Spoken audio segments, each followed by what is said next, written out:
오늘 우리가 함께 읽은 나훔 2장의 말씀은 니느웨의 멸망을 보여주는 말씀입니다.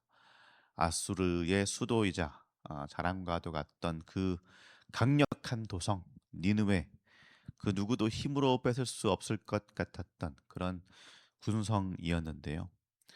그리고 이 니느웨를 소유한 아수르는 당시 수많은 나라들을 두려움에 떨게 만들던 그런 강력한 제국이었죠. 힘으로 주변 나라들을 짓밟고 아주 잔혹하게 사람들을 다스렸습니다. 고문하고 죽이고 노예로 삼았죠.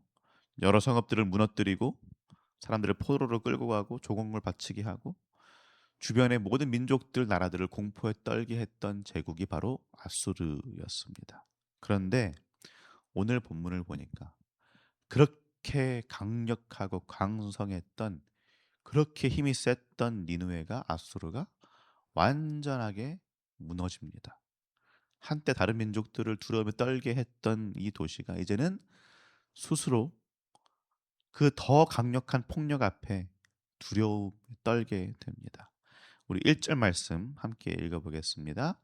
파괴하는 자가 너를 치러 올라왔나니 너는 산성을 지키며 길을 파수하며 내 허리를 견고히 묶고 내 힘을 크게 굳게 할지어다. 아멘. 자, 파괴하는 자가 니느웨를 치러 올라온다라고 합니다. 파괴하는 자, 역사적으로 보면은 바벨론이죠. 바벨론이 아수르를 멸망시켰으니까요. 그러니까 바벨론이 아수르를 치러 온다라는 말이죠. 성이 공격을 받고 있습니다. 그러니까 산성을 지켜라. 길을 파수하고 허리를 견고히 묶어서 내 힘을 크게 굳게 할지어다. 이 말을 보면은 방어 잘해라 라는 말처럼 들려요. 그런데 사실은 굉장히 비꼬는 말이죠. 한번 해봐. 한번 해봐. 이 말이에요. 한번 잘 막아봐. 힘내서 잘 버텨봐. 하나님이 이렇게 비꼬듯이 아수르에게 말하는 겁니다. 한번 열심히 해봐. 그런데 안 돼. 아무리 그 강성한 니느웨가, 아수르가 방어를 열심히 한다고 해도 하나님의 심판 앞에서는 한순간도 버틸 수 없을 것이다 라는 말이에요. 이어서 우리 3절 4절 함께 읽어보겠습니다. 그의 용사들의 방패는 붉고 그의 무사들의 옷도 붉으며 그 항우를 버리는 날에 병거의 쇠가 번쩍이고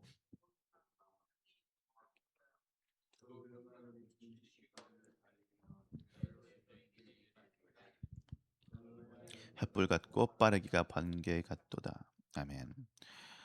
이 나훔서가 문학 하는 사람들한테도 굉장히 찬사를 받는 책이거든요. 이런 묘사들이 너무 현장감 있게 잘 묘사가 됩니다. 이게 무슨 말이에요? 전쟁이란 말이죠. 니느웨가 아수르가 유린당하는 모습을 지금 이렇게 보여주고 있습니다. 바벨론 군대가 붉은색을 썼다라고 하거든요. 그러니까 사방을 봐도 다 붉은 방패가 보이고 붉은 군복이 보입니다. 병거가 난무하고 있어요. 쇠 때문에 번쩍번쩍번쩍거려요. 창들이 계속해서 보이고 흔들리고요. 정말 니느웨가, 아수르가 어떻게 유린당하는지를 보여주고 있습니다.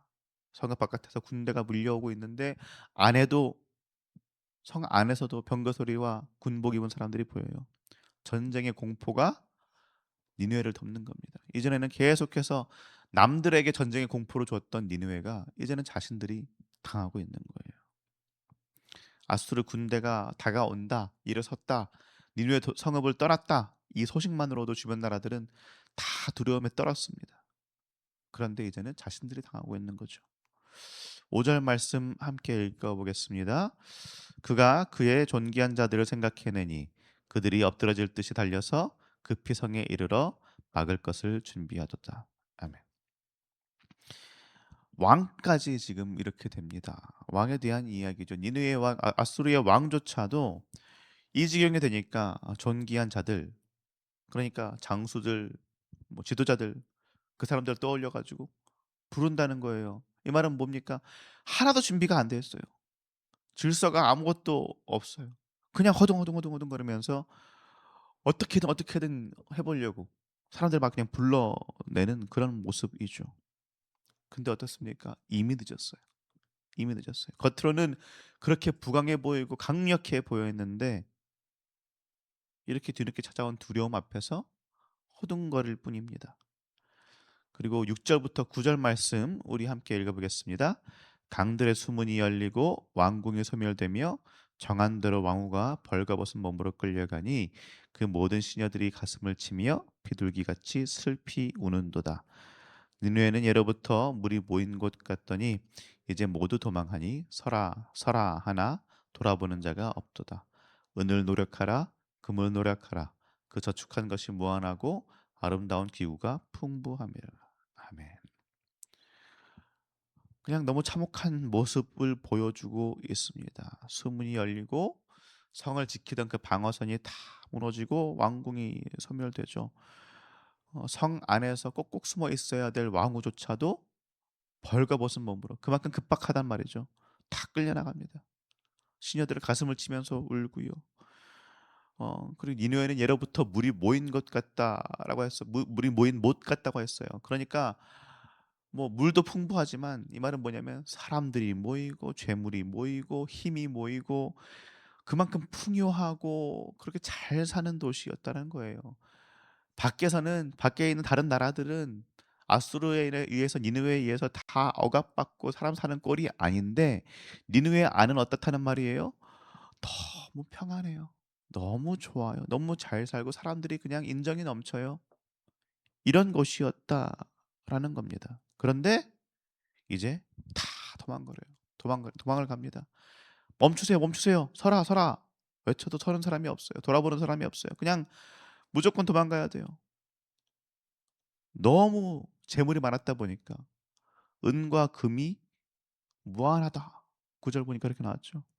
저장한 것이 무한해요. 그만큼 많았어요. 쌓여 있는 것이 너무나 많았던 곳이었습니다. 풍요했던 것이에요. 그런데 그 평화, 그 평강, 그 풍요함 어떻게 얻은 것입니까? 남을 짓밟아서 얻어낸 것입니다. 남을 압제해서 그들에게 빼앗은 것입니다.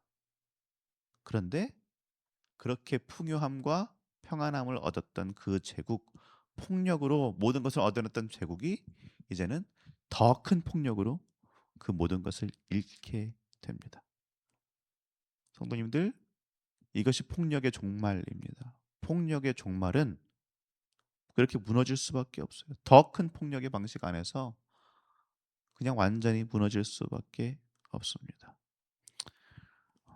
폭력이 좋다라는 말이 아니죠. 폭력이 좋은 것이다라는 말이 아니라 그 반대입니다.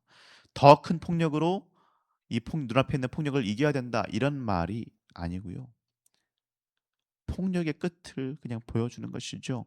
사람을 짓밟아서 세운 그런 힘과 그렇게 빼앗은 풍요, 평안 이것이 하나님 앞에서 어떻게 무너지는지를 잘 보여주는 거예요. 그런데 성도님들 폭력이 꼭 칼과 창을만을 병거만을 얘기하는 것은 아니죠.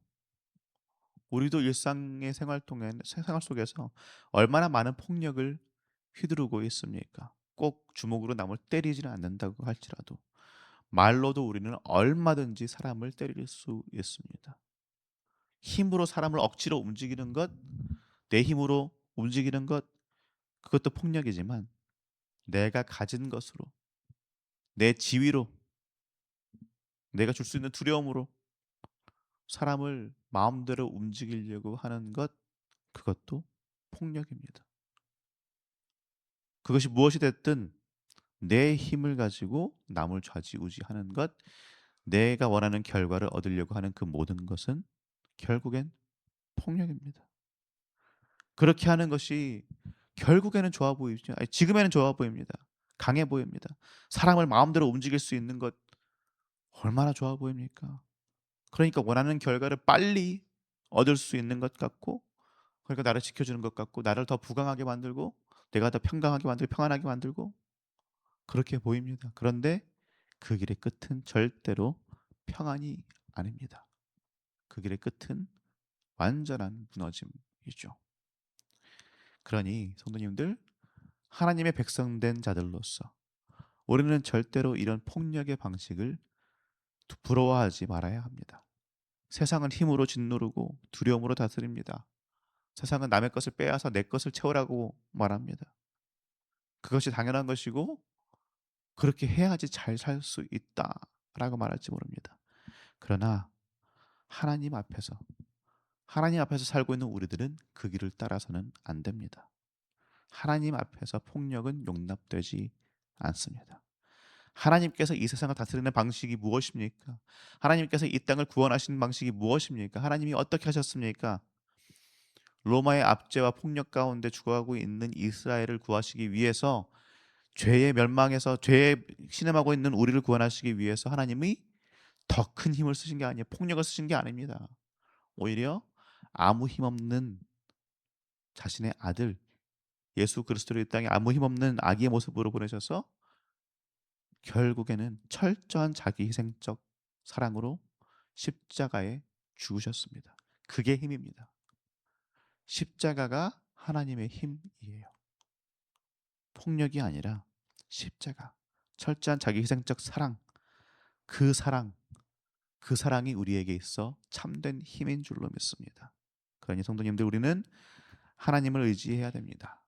힘을 의지하는 것이 아니라 그 힘이 어떤 형식이 됐든 그 힘을 붙잡고 그 힘을 추구하며 사는 것이 아니라 그 힘이 나에게 내가 원하는 것들을 허락한다라고 생각하고 그것대로 따라가는 것이 아니라 하나님 앞에서 예수 그리스도의 십자가 앞에 바로 서서 그분을 따라가야 될 줄로 믿습니다. 내 힘으로 다른 사람들을 움직이는 것이 아니라 이 상황을 타개하는 것이 아니라 십자가의 사랑으로, 그것이 좀 돌아가는 것 같고 어려운 길 같고 좁은 문 좁은 길 같다고 할지라도 내 뜻대로 빨리 되지 않는다고 할지라도 결국 그 끝은 참된 평안이요 참된 복임을 믿으며 의지하며 주님 붙잡으며 그 길을 걸어가야 될 줄로 믿습니다. 사랑하는 성도님들, 오늘 하루 우리 안을 잘 돌아볼 수 있기 바랍니다. 내가 살아가는 방식 가운데 얼마나 많은 폭력이 있는지, 얼마나 많은 힘이 있는지, 말로 상대방을 찍어 누르려고 하고 내가 가진 지위로, 힘으로, 돈으로 이겨버리려는 그런 마음들, 그런 생각들, 그런 행동들 하나님 앞에 다 고하시고 하나님 그것들 주님 앞에 늘어놓습니다. 포기하게 하시고 예수 그리스도로 따라가게 해달라고 그렇게 주님 바짓가랑에 붙들며 하나님 앞에 나아갈 수 있는 우리 성도님들 한 분 한 분 되시기를 주님의 이름으로 축복합니다. 그렇게 우리가 살아갈 때에 하나님께서 참된 복으로 참된 평안으로 우리의 삶을 채우실 줄로 믿습니다. 이제 주신 말씀 기억하며 함께 기도하도록 하겠습니다.